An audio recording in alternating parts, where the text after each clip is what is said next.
అందరికీ నమస్తే అండి. ఈరోజు పార్లమెంటు ఉభయ సభల్లో కూడా డీలిమిటేషన్ బిల్లుల మీద ఓటింగ్ జరగబోతుంది. దేశం మొత్తం మీద ఒక గమ్మత్తైన రాజకీయం ఆంధ్రప్రదేశ్లో ఉంది. సిగ్గులేని రాజకీయం. గమ్మత్తైన అనే కంటే సిగ్గులేని అనే పచ్చి పదం వాడుకోవచ్చు, తప్పులేదు. సిగ్గులేని రాజకీయం, సిగ్గులేని నాయకులు. అంటే డీలిమిటేషన్లో సౌత్కు అన్యాయం జరుగుతున్న మాట వాస్తవం. దక్షిణాది రాష్ట్రాలకు అన్యాయం జరుగుతున్న మాట వాస్తవం. ఏ విధంగా అన్యాయం జరుగుతుందనేది నేను నెక్స్ట్ ఒక డీటెయిల్డ్ వీడియో చేస్తాను, చూడండి. మన రాష్ట్రాలు చెల్లిస్తున్న ట్యాక్సులంతా మనకి సెంట్రల్ గవర్నమెంట్ తిరిగిస్తున్న డబ్బులన్నీ. సో మన డబ్బులు నార్త్ వాళ్ళు ఎందుకు తినాలి? మన డబ్బులను మనమే తింటే తప్పేంటి? సో మనకు నిధుల్లో ఎందుకు తేడా కనిపిస్తోంది? మనం అడగడానికి, మనకి ఆ వాయిస్ లేపడానికి అవకాశం లేకపోతే ఎలా? సంఖ్య ఎక్కువ ఉండకపోతే ఎలా వాళ్ళతో పాటు? సో అది ఉండట్లేదు. సరే, అది నేను డీటెయిల్డ్గా నెక్స్ట్ వీడియో చేస్తాను. ఈ వీడియోలో ఓన్లీ ఆంధ్రప్రదేశ్ నాయకులు, చెత్త నాయకులను ఎందుకు అన్నానంటే, తెలంగాణ చూడండి, సౌత్కు డీలిమిటేషన్లో అన్యాయం జరుగుతోంది కాబట్టి అక్కడ కాంగ్రెస్ పార్టీ గట్టిగా తగులుకుంది, డీలిమిటేషన్ వ్యతిరేకిస్తుంది. అండ్ కేరళ చూడండి, అక్కడ ఎల్డీఎఫ్ యూడీఎఫ్ కూటములు రెండు వ్యతిరేకిస్తున్నాయి. అండ్ అక్కడ తమిళనాడులో చూడండి, డిఎంకే కూటమి తీవ్రంగా వ్యతిరేకిస్తుంది. అంటే సౌత్ ఇండియా ఈ డీలిమిటేషన్ వల్ల సౌత్ ఇండియాలో నష్టపోతున్న ప్రతి రాష్ట్రంలో కూడా ఏదో ఒక పక్షం వ్యతిరేకిస్తుంది. కానీ మన దగ్గర ఏ పక్షము వ్యతిరేకించట్లేదు. అదేంటో. సరే, మన రాష్ట్రంలో ఉన్నది ఒకటి ఎన్డీఏ పక్షం అధికారంలో ఉంది, ఇంకొకటి ఏ పక్షము కాని పక్షం. ప్రజాపక్షము కాదు, ఏ పక్షము కాదు, ఎన్డీఏ పక్షము కాదు, ఇండియా పక్షము కాదు, ప్రజాపక్షము కాదు. పోనీ ప్రజల అభిప్రాయాలకు తగ్గట్టు వెళ్తారంటే ప్రజాపక్షం కాదు.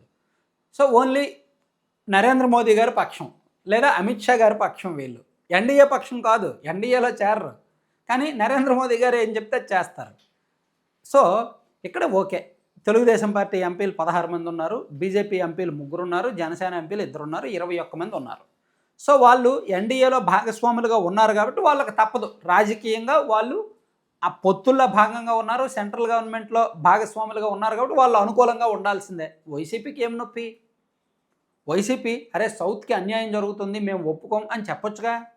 కానీ లేదు, వాళ్ళు కూడా ఆ బిల్లులకు అనుకూలమే. సజ్జల రామకృష్ణారెడ్డి గారు మొన్న ఒక స్టేట్మెంట్ ఇచ్చారు, సౌత్ ఇండియాకి ఏమీ అన్యాయం కాదు ఇది, సో బిల్లులకు మేము పూర్తిగా మద్దతు ఇస్తాం, మా ఎంపీలు మద్దతు ఇస్తారు అని. అండ్ నిన్న పార్లమెంటు ఉభయ సభల్లో కూడా వైసీపీ ఎంపీలు పెద్దగా వ్యతిరేకంగా మాట్లాడలేదు. అంటే కేవలం ఆంధ్రప్రదేశ్లోని రాజకీయ నాయకులు మాత్రమే అందరూ కూడా బిల్లులకి ఓకే అనేసారు. అంటే ఇక్కడ బీజేపీ వాళ్ళు అదృష్టం అండి. ఆంధ్రప్రదేశ్లో ఏ పార్టీ, ఏ నాయకుడు బీజేపీకి వ్యతిరేకంగా మాట్లాడే పరిస్థితి లేదు. వీళ్ళేమో పొత్తులో ఉన్నారు, ఆయనేమో పొత్తులో లేకపోయినా స్నేహంలో ఉన్నాడు. సో అది అంటే ఎంత వరస్ట్ పాలిటిక్స్, ఎంత సిగ్గులేని రాజకీయాలు చూడండి. నిజానికి చంద్రబాబు గారు, పవన్ కళ్యాణ్ గారు అడగొచ్చు, స్వపక్షంలో విపక్షంగా మారచ్చు. మాకు నిధుల కొరత ఉంటుంది, మా రాష్ట్రం పరిస్థితి బాగోలేదు, సో మాకు డీలిమిటేషన్లో కాస్త ఎక్కువ అవకాశం ఇవ్వండి, ఎక్కువ సంఖ్య వస్తే సో ఆ సంఖ్య ద్వారా కేంద్ర ప్రభుత్వం ఏర్పాట్లో అండ్ పార్లమెంట్లో ఆంధ్రప్రదేశ్ వాణి బలంగా వినిపించవచ్చు. ఎలాగో డీలిమిటేషన్ ఇప్పుడు జరిగాక మళ్ళీ ఎప్పుడో 25 ఏళ్ళకి చేస్తారు.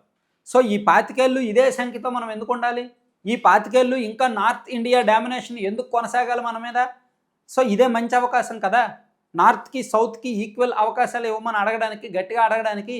అందుకే స్టాలిన్ గారు కానీ, రేవంత్ రెడ్డి గారు కానీ గట్టిగా పట్టుకున్నారు. మరి చంద్రబాబు గారు పట్టుకోలేరు, ఎందుకంటే ఎన్డీఏలో ఉన్నారు. ఆయన ఏమాత్రం పట్టుకున్నా మళ్ళీ పైన వాళ్ళకి కోపం వస్తుంది, మళ్ళీ 2018 రిపీట్ అవుద్దనే భయం. అందులోకి పొత్తులో ఇప్పుడు కీలకంగా ఉన్నారు కాబట్టి వ్యతిరేకంగా మాట్లాడే పరిస్థితి లేదు. ఎన్డీఏలో బీజేపీ తర్వాత ఎక్కువ సీట్లు ఉన్నది టీడీపీకే. సో ఇది జగన్మోహన్ రెడ్డి గారికి మంచి అవకాశం, వైసీపీ వాళ్ళకి మంచి అవకాశం. సో ఎలాగైతే అన్యాయం జరుగుతుందని గట్టిగా లాజికల్గా, టెక్నికల్గా, లీగల్గా వాదించి అందుకే మేము బిల్లుని వ్యతిరేకిస్తున్నామని గట్టిగా వాదిస్తే వైసీపీకి జనంలో ఒక స్టాండ్ వస్తుంది. ఏ అంశాన్నైనా అనుకూలించే వాళ్ళు ఉంటారు, వ్యతిరేకించే వాళ్ళు ఉంటారు జనంలో. అలాగే ఇప్పుడు డీలిమిటేషన్ ప్రాసెస్ని కూడా దక్షిణాది రాష్ట్రాలకు అన్యాయం జరుగుతుందని నమ్మేవాళ్ళు ఉన్నారు, అన్యాయం జరగట్లేదని నమ్మేవాళ్ళు ఉన్నారు. సో ఇప్పుడు ఇక్కడ అన్ని పక్షాలు కూడా బీజేపీకి సపోర్ట్ ఇవ్వడం వలన ఆంధ్రప్రదేశ్లో డీలిమిటేషన్కు వ్యతిరేకంగా ఆలోచిస్తున్న జనానికి వాయిస్ లేకుండా పోయింది. డీలిమిటేషన్ను వ్యతిరేకిస్తున్న సామాన్యులకు వాయిస్ లేకుండా పోయింది.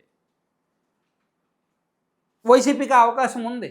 ఆంధ్రప్రదేశ్లో ఎన్డీఏకి వ్యతిరేక పక్షం వైసీపీ, కాబట్టి కేంద్రంలో కూడా వ్యతిరేకించవచ్చు. దానివల్ల నరేంద్ర మోదీ గారు జగన్మోహన్ రెడ్డి గారి మీద పాత కేసులు కేసు లోపల వేశారు కదా.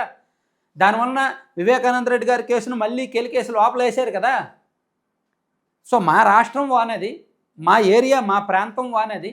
సో మా ప్రాంత సమస్యలను మా ప్రాంత అభిప్రాయాలను మేము వినిపిస్తామని చెప్పి ఆ నలుగురు ఎంపీలైనా సరే అవతల కాంగ్రెస్ ఎంపీలతోనో డిఎంకే ఎంపీలతోనో వేరే ఎంపీలతోనో కలిసి డీలిమిటేషన్ను వ్యతిరేకిస్తే ఆంధ్రప్రదేశ్లో ఏదో ఒక స్టాండ్ తీసుకున్నట్టు ఉండేదన్నమాట.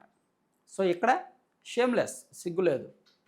పచ్చిగా చెప్పుకోవాలంటే సిగ్గులేదు, ఎవరికి సిగ్గులేదు. రాష్ట్రం నష్టపోతున్నా, నిధులు తగ్గుతున్నా, ప్రాతినిధ్యం తగ్గుతున్నా, సంఖ్య తగ్గుతున్నా ఏ ఒక్కరూ మాట్లాడలేకపోతున్నారు.